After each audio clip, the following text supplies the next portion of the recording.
Oke, jam 3 pas. Bapak Ibu, terima kasih banyak sudah bergabung di Trading Coach ID Academy. Jadi materi hari ini kita belajar tentang pengenalan market dulu ya. Jadi ini ada mungkin saya jelaskan sedikit tentang Trading Coach Academy. Ini ada sekitar 4 minggu kita belajar bersama. Dan ini adalah pertemuan pertama kita. Jadi di pertemuan pertama saya pengennya kita introduction. Terus buat teman-teman yang masih baru di bursa, terutama di saham dan di forex, Bapak Ibu nanti akan diberikan pemahaman pada sesi yang pertama. Di sini sekarang. Bentar saya coba mute audio dulu yang lain. Mohon nanti yang belum mute audionya bisa di mute audio ya, biar kita nggak terganggu. Oke, pertama untuk course objektifnya dulu, tujuan dari dibuat Trading Coach Academy ini, pertama semua orang pengen tahu gitu, untuk menyalurkan hobi. Jadi misalnya kita ingin menjadi seorang trader, menjadi day trader, menjadi swing trader, menjadi investor. Nah, di sini banyak sekali, apalagi dengan zaman sekarang, kita zaman pandemi kayak gini, kerjaan agak susah gitu ya, dan kita pengen dapat income yang lumayan, yang berlebih. Dari itu kita perlu untuk mencari istilahnya satu bisnis yang lain gitu, satu bisnis yang mungkin kita masih bisa kerja dari rumah, terus bisa dapatin income tambahan berupa passive income dan lain sebagainya. Nah, namun belum tentu juga semua orang ingin menjadi seorang day trader. Kadang-kadang, saya belajar trading itu untuk menjadi seorang investor, atau saya ingin menjadi jadi saya ingin menjadi seorang investor, atau saya ingin mencari sesuatu yang income-nya itu bisa lebih besar daripada deposito yang diberikan oleh bank. Nah, jadi hal seperti ini nanti akan kita bahas. Nah, kami di Trading Coach Academy itu tidak memberikan istilahnya, Anda harus menjadi day trader, Anda harus seperti saya, tidak. Tapi kami memberikan istilahnya ini loh bentuknya, nanti teman-teman sendiri yang memilih apakah model seperti ini itu layak buat kita atau tidak gitu. Nah, itu yang kedua untuk objektif daripada Trading Coach. Dan dari CV kemarin yang sudah saya terima dari teman-teman yang udah daftar di Trading Coach Batch 9, itu ada beberapa yang memang juga sudah memulai trading. Jadi istilahnya ini skillnya udah ada, tapi saya pengen untuk meningkatkan lagi skill yang saya punya gitu. Saya pengen lebih bisa lagi. Nah, di sini nanti kita akan sharing skill-skill yang kami punya, dan nanti Bapak Ibu tinggal melihat apakah ini cocok skillnya buat kami apa tidak. Nah, itu dari course objektifnya. Jadi teman-teman juga bisa mencari yang belum paham di bursa efek, yang belum paham di forex, bisa melihat dulu dari Trading Coach Academy. Oh, ternyata bisnis forex seperti ini ya, keuntungannya seperti ini dan resikonya seperti ini. Nah, itu yang pengen kita bagi buat teman-teman supaya nanti teman-teman juga bisa aware dari course objektifnya segitu. Nah, terus pertama-tama di Trading Coach Academy ini kami mengucapkan terima kasih banyak buat teman-teman yang udah rela mengeluarkan sebagian materi untuk membayar kursus di Trading Coach ID Academy. Nah, itu kami sangat apresiasi sekali. Jadi intinya kalau kita pengen buat satu bisnis aja, kayak zaman sekarang misalnya kita pengen jualan pulsa, kita udah ngeluarin modal duluan. Nah, keberanian ini yang sangat kami hargai, kami apresiasi, bahwasannya kami juga akan memberikan maksimal buat teman-teman semuanya. Nah, Kalau misalnya teman-teman pengen dapat yang gratisan, ya bisa jadi ilmu yang teman-teman dapat juga ilmu yang sifatnya gratisan. Nah, dengan teman-teman masuk di Trading Coach Academy, silabusnya udah kami susun sedemikian rupa biar kita semua bisa belajar secara terstruktur.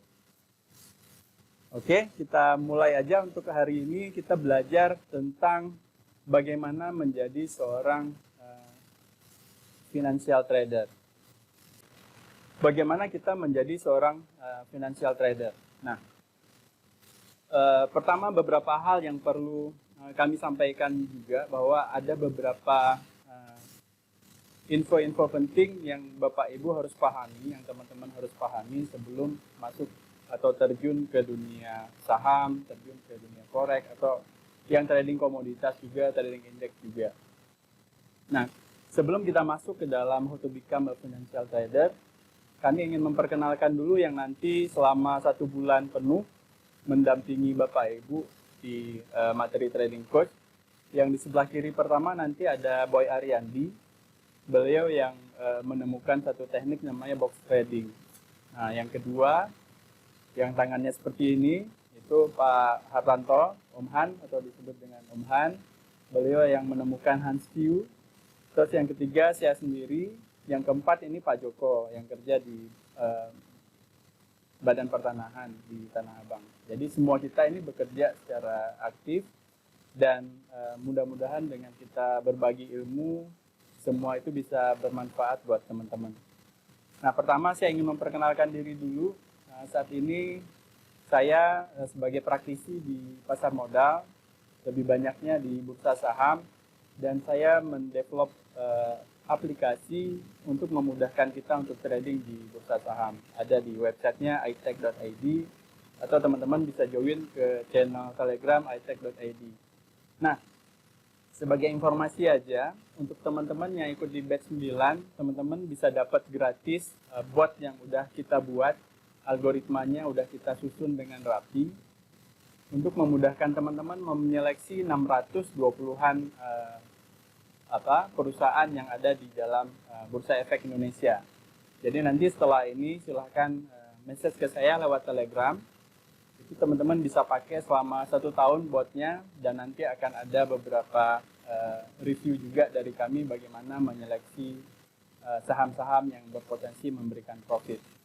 Jadi sekali lagi terima kasih sebagai bentuk apresiasi kami buat teman-teman yang udah bergabung di Trading Coach ID Batch 9 ini. Silahkan nikmati fitur yang sudah kami develop, yang kita bangun istilahnya kayak intelligent agent-nya untuk memudahkan teman-teman trading di dalam bursa saham maupun di forex. Nah, di dalam trading yang pertama sekali adalah yang udah pasti harga itu kalau nggak naik, harga itu turun. Jadi kalau kita lihat di dalam grup, di beberapa grup yang kita sering join di Telegram, itu ya kalau nggak naik turun ya, apa susahnya gitu? Apa susahnya sih trading? Apa susahnya kita memilih satu stok, memilih satu pair di trading forex? Tapi intinya, kalau misalnya teman-teman hanya bilang, oh naik atau turun, itu istilahnya kita adalah gambling. Nah, kita tidak punya satu analisa. Contohnya seperti, ini sengaja saya sembunyikan informasi daripada perusahaan sahamnya yang listing di bursa. Kita lihat, kalau kita lihat di layar ini kan sahamnya turun terus ya. Secara candlestick turun terus. Nah, apakah dengan kita tidak memiliki satu pengetahuan untuk beli atau untuk jual, apakah kita meyakini ini layak dibeli atau enggak? Padahal sebelumnya ini sahamnya sudah turun sedemikian jauhnya. Nah, ini yang nanti akan kita pelajarin bagaimana nanti dengan beberapa teknik yang akan kita belajar selama 1 bulan, kita bisa tahu, oh ternyata perusahaan ini layak untuk dibeli gitu. Apakah kita beli atau tidak? Nah, nanti dari sistem akan memberitahu bahwasanya ini layak dibeli. Dengan ilmu yang udah kita pelajari, kita udah tahu bagaimana menetapkan targetnya. Nanti kita juga belajar bagaimana menghitung daripada risk yang harus kita terima. Nah, nanti kita belajar bagaimana money management. Jadi yang paling penting sebenarnya di dalam trading itu money management itu sangat penting. Nah, risk berapa risk yang akan kita terima, targetnya ke berapa. Nah, di dalam trading coach batch 9 ini nanti teman-teman akan belajar pertama candlestick analysis, contoh kayak yang saham sebelumnya tadi ya. Terus juga kita belajar market structure dan trading psikologi. Kenapa trading psikologi penting? Karena banyak orang yang menjadi seorang trader tapi malamnya nggak bisa tidur. Waduh, saya tadi salah beli, saya tadi begini, saya tadi begitu, gitu. Udah terlanjur duluan. Nah, di sini kita pengennya teman-teman jangan sampai begitu trading psikologinya terganggu gitu. Dengan rumah tangga jadi nggak harmonis, ya. Nanti Pak Eri mungkin setelah trading jadi marah-marah mimpin rapat gitu. Mudah-mudahan nggak seperti itu nih Pak. Nah, terus nanti teman-teman akan belajar bagaimana menentukan level entry, pakai Fibonacci, pakai trend reversal, pakai trend collapse, pakai trend continuation kalau mau pasang opsi beli lagi gitu. Dan yang paling penting juga nanti kita belajar supply and demand. Nah, di supply and demand ini materi paling penting sebelum kita masuk ke advance level. Nah, setelah itu belajar chart pattern, belajar Elliott wave. Kata beberapa orang di dalam technical analysis, Elliott wave ini adalah teknik tertinggi karena di sini ada price projection. Jadi kita bisa memproyeksi satu harga, bagaimana harga itu akan mantul pada satu price tertentu, pada satu harga tertentu, dan dia menuju pada satu harga berikutnya. Nah, nanti di advance level di minggu keempat itu baru nanti Pak Han akan menyampaikan bagaimana teknik hands view, dan juga dari Pak Boy menyampaikan teknik yang beliau kembangkan dalam box trading. Jadi 4 minggu ini mudah-mudahan Bapak Ibu yang join nanti, teman-teman yang join dalam sebulan mudah-mudahan bisa terasah skillnya dan bisa memanfaatkan ilmu-ilmu yang di-sharing. Tapi jangan takut juga, bulan berikutnya nanti kalau misalnya nggak ngerti, selain ada video rekamannya, Bapak Ibu juga akan mendapatkan satu kelas gratis setelah ini. Jadi kalau misalnya nggak ngerti sekarang, bisa enroll di kelas berikutnya ya, jangan khawatir.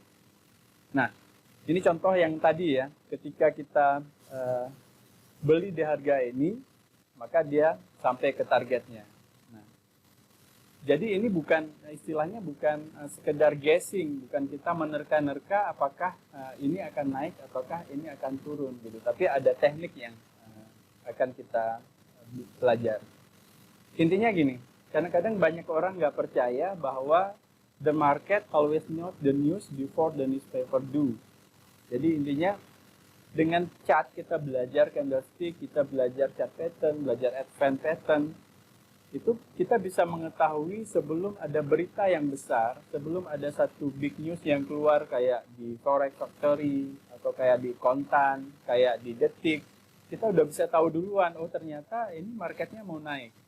Jadi hal ini sebenarnya kita udah pelajarin, asumsinya benar. The market always knows the news before the newspaper do.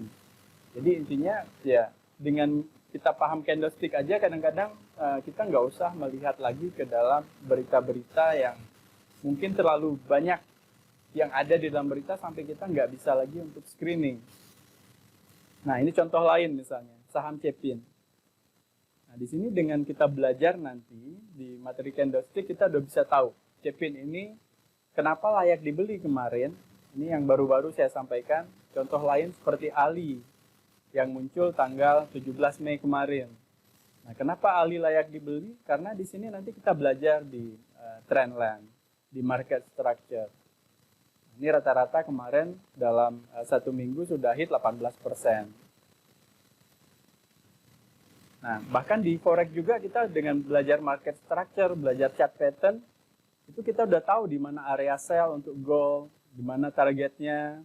Nah, setelah kita bisa mengetahui ini, dan nanti kita belajar money management, bagaimana kita mengelola daripada resiko kita. Contoh seperti Euro USD kemarin, kenapa kita beli? Karena mantul di dalam support and resistance trendline.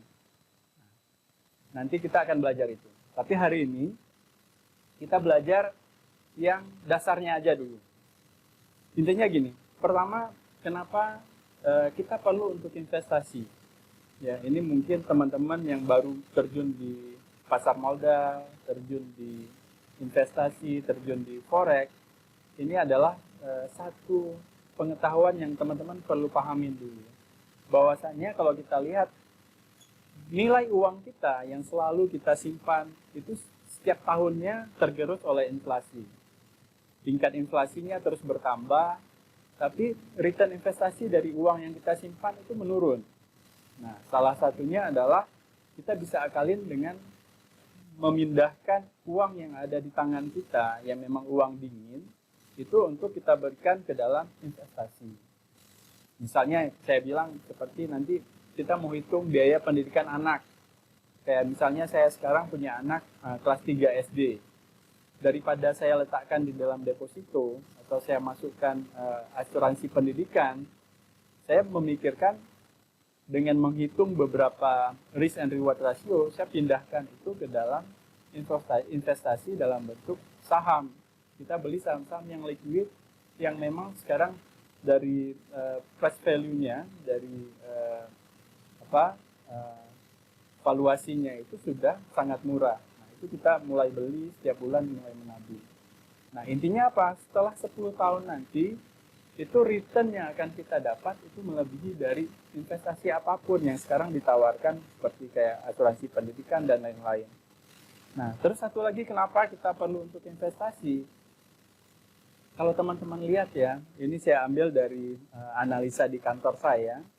Itu ada beberapa analisa dari Oxford, dari BPS juga, Badan Pusat Statistik ya, terus dari OECD, bahwasannya orang akan bertambah nilai hidupnya, jadi kebutuhannya terhadap materi itu akan bertambah pada saat di sini ada cross usianya. Pada saat 45-50 kita semakin banyak pengeluaran, mungkin semakin susah untuk mencari income. Makanya di sini kita butuh satu proteksi. Mudah-mudahan sekarang di sini ada yang join masih usianya 20 atau 25 tahun, itu sangat bagus. Kita mulai dengan hal yang kecil, di usia 50 kita udah punya satu investasi yang udah terus berkembang. Nah, mau itu di forex, mau itu di saham, mau itu trading komoditas, itu nggak ada masalah. Oke? Nanti untuk pertanyaan mungkin di sesi akhir aja ya, saya coba selesaikan dulu. Satu lagi, ini kalau kita lihat sekarang kecenderungan ya, apalagi sekarang lagi COVID, itu masih banyak persentase penduduk yang di usia 50-70 tahun itu masih bekerja. Ada yang jadi driver Gojek karena kebutuhan hari-harinya nggak cukup. Nah, padahal kita pengen begitu nanti kita udah pensiun, begitu kita udah nggak kuat lagi secara fisik, kita pengennya saya nggak mau lagi deh kerja yang terlalu berat gitu. Saya pengennya ya ada yang memberikan income. Nah, bagaimana sekarang kita generate income melalui bursa saham atau forex atau yang lain. Nah, ini nanti kita akan pelajarin di sini. Nah, intinya apa di dalam investasi? Pertama di dalam investasi yang terutama investasi saham ya, yang dibutuhkan pertama adalah harus ada dananya dulu. Jadi kalau teman-teman sekarang sudah punya income sedikit demi sedikit, sekarang udah nggak susah kayak dulu. Kalau dulu mungkin masih mahal untuk masuk ke dalam sekuritas. Kalau sekarang dengan modal 100.000 itu udah bisa masuk. Jadi minimal ya setiap bulan kita sisihin 500.000 atau 1 juta untuk mulai kita investasi. Atau misalnya kita tabung dulu per 3 bulan atau per 4 bulan untuk beli saham-saham yang memang liquid. Itu pertama adalah dananya. Nah, terus nanti kita belajar bagaimana tujuannya untuk investasinya. Nah, setelah itu jangka waktu. Jadi kalau bisa nanti kita pisahkan juga mana yang tabungannya memang khusus untuk jangka waktu yang panjang, untuk investasi pendidikan, investasi hari tua kita, atau memang kita akan buat satu rekening lain untuk memang kita trading, swing trading 1 minggu kita taking profit, atau misalnya kita mau short term trading 3 bulan atau 6 bulan. Nah, ini kalau bisa nanti dari sisi akun, itu teman-teman tolong nanti dipisahkan juga. Jangan sampai nanti akunnya itu jadi, ibaratnya jadi bertumpuk-tumpuk malah bingung nanti ya. Nah, selain daripada jangka waktu tadi, yang paling penting adalah risk and reward ratio. Nanti kita akan lihat bagaimana mengukur risk and reward ratio supaya teman-teman nanti bisa tahu, oh di sini ternyata kita kalau mau beli ini risk yang akan kita terima berapa, keuntungan yang akan kita terima berapa. Nah, beda dengan forex, kalau di saham itu selain kita mendapatkan namanya capital gain ya, capital gain selisih daripada kita beli dan kita jual, kita juga dapat dividen. Jadi nanti teman-teman bebas saja, kami di Trading Coach tidak memberikan satu paksaan gitu, apakah kalian harus trading forex, kalian harus trading saham, itu enggak. Nanti teman-teman sendiri yang milih. Kalau mau trading saham, nanti kami berikan fasilitas botnya, teman-teman silahkan manfaatkan. Kalau mau trading forex, sambil trading kami berikan analisa-analisa supaya kita bisa belajar sama-sama, biar lebih gampang. Nah, ini contoh satu ilustrasi kenapa kita perlu investasi. Misalnya gini, sekarang saya punya uang 7.800.000 dan saya punya keinginan, sebenarnya nggak terlalu penting-penting juga untuk beli satu buah kendaraan, satu motor misalnya. Saya bilang Honda Tiger gitu ya. Nah, dengan uang 7.800.000 saya akan dapat Honda Tiger. Tapi sebenarnya kalau kebutuhan itu tidak terlalu urgent, dengan uang 7.800.000 saya bisa beli beberapa lembar saham, misalnya perusahaan Astra yang memproduksi kendaraan sekarang yang terkenal, yang memang big cap, itu saya beli sahamnya. Nah, kita tunggu dalam waktu misalnya 18 tahun atau 15 tahun, saham itu melonjak. Kalau kita lihat kayak di dalam gambar, di sini beli saham Astra di harga 1.546 per saham, sekarang sudah 5.000-an. Berarti growth yang kita terima hampir 428%. Yang tadinya bentuknya roda 2 bisa berubah menjadi roda 4. Nah, itu yang analogi yang bisa kami sampaikan kenapa kita butuh paham financial market. Kita butuh paham bagaimana transaksi di dalam pasar finansial. Nah, berikutnya yang perlu saya sampaikan lagi adalah opini-opini. Kenapa kita nggak berani terjun sih? Saya masih takut nih, kata orang banyak yang miskin, kata orang begini, kata orang begitu gitu. Akhirnya kita nggak punya keberanian untuk terjun di dalam bursa. Nah, ini yang saya coba berikan gambaran, mudah-mudahan itu bisa diterima sama teman-teman. Intinya gini, sekarang kayak misalnya pasar modal Indonesia, itu hampir rata-rata semua return itu diterima oleh asing. Orang lain yang menikmati, padahal kita juga mampu gitu untuk menikmati profit daripada bursa saham Indonesia. Tapi sekarang lebih banyak dinikmati oleh asing, orang menyebutnya gitu ya, oleh asing. Kenapa kita nggak belajar bagaimana kita bisa profit di dalam stock market? Nanti kan ada teknik-teknik yang akan diajarin. Nah, salah satu daripada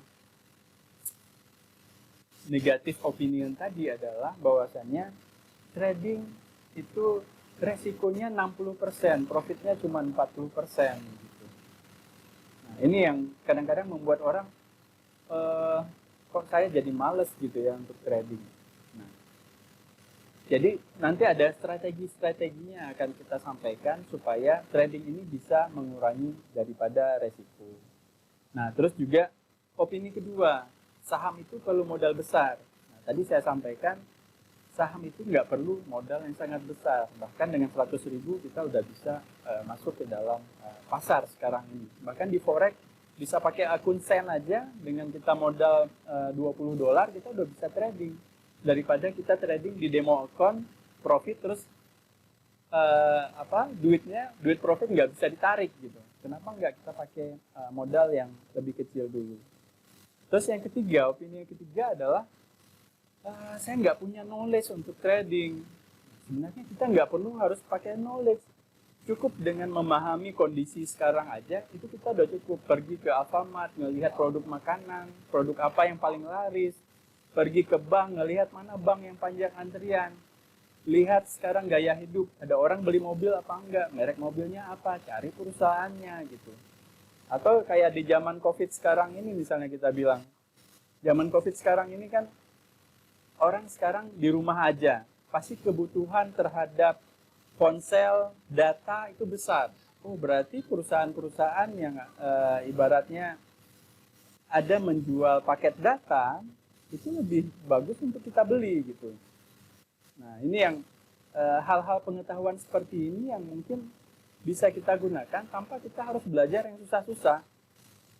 Oke, berikutnya karena ini waktunya udah mau habis, how to trade in stock market. Nah, pertama buat teman-teman kalau ingin trade di dalam stock market, ini sorry ya kalau misalnya terputus, saya coba gabung ulang. Teman-teman kalau terputus gabung ulang aja gitu ya, karena materinya ternyata belum habis, nggak cukup ternyata 45 menit.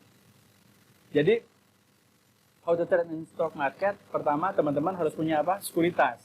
Karena stock market ini harus tradingnya lewat sekuritas, nggak bisa trading melalui bank biasa. Jadi daftar di sekuritas.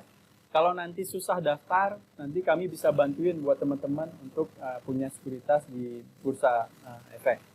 Nah, buat yang trading forex, teman-teman bisa mencari broker-broker yang bagus. Teman-teman bisa cari di Google 10 broker terbaik di Indonesia, atau nanti kalau belum punya brokernya, kami bisa bantu, beberapa rekan kita bisa bantuin. Tapi sebenarnya di trading course kita nggak terikat dengan sekuritas, nggak terikat dengan broker apapun. Jadi itu bebas saja. Yang kita sharing adalah tekniknya, skillnya. Nah, yang kedua, selain punya sekuritas, teman-teman pertama harus bisa membaca informasi yang ada di TV, yang biasanya di Metro TV itu sering muncul. Seperti ini ya, muncul kayak di layar ini, teman-teman harus bisa melihat ini apa informasinya gitu ya. Kayak di sini udah pasti ada jamnya, jam 9.15, di sini ada tanggalnya. Nah, di sini adalah composite index. Jadi total akumulasi dari semua saham yang listing di bursa diakumulasikan menjadi composite index. Di sini ada jumlah volumenya, di sini ada value yang masuk. Nah, di sini ada saham-saham yang naik. Jadi saham itu di dalam perusahaan itu, di dalam bursa efek disingkat menjadi 4 kode. Jadi kayak BSDE, Bumi Serpong Damai disingkat menjadi BSDE. Ada PT Adaro disingkat jadi Adro. Nah, pemahaman ini yang harus teman-teman pahami sebelum trading terlebih dahulu. Terus berikutnya, di dalam trading nanti, di dalam buy and sell, baik itu di pasar modal maupun di forex, ada beberapa info yang teman-teman harus paham. Bahwasannya ketika kita beli, mau itu di saham atau di forex, itu ada fee. Jadi ada fee yang harus kita bayar kepada sekuritas. Karena sekuritas ini adalah terlepas daripada badan government. Jadi mereka berdiri sendiri dan dibiayai oleh nasabah. Nah, itu ada fee beli dan fee jual. Jadi teman-teman nanti ketika mau beli harus dihitung juga berapa fee-nya. Nah, misalnya kita beli satu perusahaan dengan harga sahamnya 100 per lembarnya, kita beli 2 lot, totalnya 200.000, ada fee-nya. Jadi ditambah jadi 600 rupiah. Nah, sama juga ketika kita mau menjual. Ketika kita mau menjual, itu ada fee jualnya. Jadi fee beli, fee jual, nah, itu adalah dikurangi nanti dengan modal yang kita punya atau ditambah dengan modal yang kita punya ketika kita profit. Jadi jangan kaget nanti ketika menghitung, saya belinya sekian kok dipotongnya sekian. Nah, itu ada fee di dalam sekuritas atau di brokernya. Nah, ini salah satu contoh ketika kita ingin membeli satu perusahaan seperti Telkom, TLKM kodenya, tinggal memasukkan call-nya berapa tergantung daripada jumlah portofolio atau equity yang kita punya. Terus harga belinya berapa, masukkan value-nya, terus langsung buy. Oke, nanti kita belajar lebih dalam. Nah, berikutnya adalah yang paling penting lagi, tadi ada sekuritas, tadi ada pemahaman mengenai perusahaan-perusahaan yang listing. Terus sekarang kita masuk ke dalam money management. Nah, kenapa money management ini sangat penting? Jadi sebenarnya di dalam pasar modal itu kita nggak usah terlalu ingin cepat kaya. Yang paling penting adalah bagaimana kita mengelola resiko, bagaimana kita menaikkan portofolio kita pelan-pelan. Tidak usah harus terburu-buru, besok harus jadi kaya, profit 200%, itu nggak usah. Ya. Nah, yang paling penting di dalam money management itu adalah satu hal yang harus kita lihat. Pertama adalah kita harus wire out regularly. Jadi intinya gini, yang dimaksud wire out itu begitu kita profit dalam 1 minggu, usahakan kita withdraw. Jangan sampai nanti terakumulasi overconfident. Overconfident akhirnya membuat kita trading tanpa lagi menggunakan risk and reward ratio. Kita udah terlalu pede. Akhirnya duit yang udah profit tergerus, kita nggak bisa menjaga profit. Nah, ini yang sering kita lakukan. Jadi kalau udah profit, usahakan seminggu sekali, 2 minggu sekali, 3 minggu sekali withdraw. Usahakan modal awal tadi kita gunakan sebagai modal untuk bisnis lagi. Jangan sampai nanti profit hilang, modalnya juga hilang. Nah, yang kedua, selalu gunakan stop loss. Jadi kita udah hitung, kita udah punya teknik. Kalau turun, ya berarti teknik kita masih salah. Atau mungkin ada isu yang sangat besar, jadi jangan dipaksain. Kita gunakan stop loss. Nah, yang ketiga, itu jangan sampai kita menggunakan uang yang kita nggak sanggup kita hilang gitu. Kita udah mikir profitnya duluan, tapi risknya nggak kita hitung. Nah, jadi nanti kita akan belajar bagaimana membuat trading plan, bagaimana membuat perencanaan di dalam pasar, berapa yang harus kita masuk, berapa yang harus kita resikukan, berapa yang akan kita terima. Jadi itu yang kita hitung duluan. Nah, ini seperti contoh Jumat kemarin, ketika saya bilang, saya pengen beli GBP New Zealand gitu ya. Saya pengen beli pair ini karena pair ini sudah break daripada level resistennya, dan sekarang sudah masuk ke dalam area beli. Nah, di sini saya hitung dulu gitu, nanti akan kita belajar. Saya hitung kalau saya beli dia dengan 10 lot, berarti ketika saya pasang dia stop loss-nya di harga 19395, maka resiko yang harus saya tanggung adalah kehilangan $50. Apakah saya sanggup kehilangan $50 apa enggak gitu? Kalau saya hitung ya saya sanggup. Dengan risk reward-nya itu sangat tinggi gitu. Saya akan profit sekitar $150. Kenapa enggak? Profitnya sangat tinggi. Atau misalnya kayak kemarin kita mau pasang 20 lot. Kita udah hitung duluan. Berarti dengan 20 lot kita beli, profit kita menambah. 0,20 maksudnya ya, bukan 20 lot. Jadi 0,2. Profit kita menambah jadi 388. Tapi risknya juga bertambah gitu. Risknya bertambah jadi 150. Apakah kita sanggup gitu untuk membeli satu pair dengan resiko 150 tapi profitnya hampir $400. Nah, ini yang akan kita belajar nanti di dalam money management. Jadi you cannot lose money that you cannot afford. Jadi uang yang harus kita kondisikan ini kita benar-benar sanggup untuk kehilangan, tapi kita udah hitung, kita terimanya berapa. Nah, ini yang salah satu contoh kayak Java kemarin di grup saya sampaikan di channel iTech sebelum sahamnya naik. Nah, ketika kita buat perencanaan, kita beli di harga 1120 sampai 1160, target kita adalah 16%. Nah, ketika saya beli di harga 1120, 1130, naik itu hampir 6% dalam satu hari. Ya, kenapa enggak gitu? Dan masih ada mungkin besok sekitar 10% lagi. Ya, berarti targetnya tercapai. Resikonya kecil, 2%. Kita cuman hilangkan risknya cuma 2%. Jadi nggak sampai 6%, nggak sampai 10%, 60% kayak opini yang kemarin. Nah, ini beberapa contoh teman-teman yang ada di grup kemarin menghitung risk and reward ratio. Sebagai contoh, dia mau beli Excel. Ini salah satu contoh yang nanti, ini sebenarnya chat ini saya ambil dari member yang udah belajar bagaimana membuat trading plan atau analisa. Jadi member ini udah mampu misalnya membeli saham Excel. Ini kalau nggak salah tanggalnya kemarin, tanggal 4 Juni gitu ya. Sebelum Excel kemarin naik 4% apa berapa persen sama kayak Hisat ya. Nah, jadi dengan kita punya model trading plan, kita punya satu teknik-teknik yang udah proven, itu kita bisa meminimalisir resiko. Misalnya kalau kita mau swing trade atau mau kita investasi. Nah, dalam bentuk investasi di pasar modal, itu nanti misalnya candle-nya kita ganti time frame-nya menjadi time frame yang lebih besar, mau itu di monthly atau di weekly. Nah, nanti ada teknik-teknik sendiri yang kita belajar, top level analysis namanya. Tapi nanti kita belajari di sesi berikutnya. Nah, ini contoh member di sini yang udah membuat trading plan. Ketika breakout satu harga di 2630, dia akan entry di harga breakout dengan level stop loss-nya 2530. Taking profitnya nggak usah tinggi-tinggi, 7%, 8%, tapi dalam satu hari, 2 hari gitu. Nah, dengan beberapa teknik yang udah kita uji dan kami coba melakukan analisa di bursa, kira-kira apa sih yang selama ini terjadi di dalam bursa? Apa pattern atau pola apa yang sering terjadi sehingga pola ini lagi terjadi nih, kita bisa entry. Nah, contoh tadi kayak Java tadi ya. Bahkan 3 hari yang lalu kita entry yang namanya Tekim. Jadi profitnya sampai 31%. Itu bisa terjadi dalam 3 hari selama kita paham modelnya. Nanti teman-teman bisa cek sendiri di telegramnya ITED bagaimana kita menganalisa yang Tekim. Oke. Nah, berikutnya ini contoh lain kayak BES. Jadi dengan kita punya money management yang bagus, trading plan yang bagus, itu yang akan kita jalani selama trading plan itu benar. Jadi makanya itu saya menganjurkan misalnya kita jangan sampai dengan udah buat trading plan terkecoh dengan informasi-informasi yang ada di tempat lain. Misalnya di grup pom-pom gitu ya, atau misalnya di berita yang memang berita itu kadang-kadang dibuat.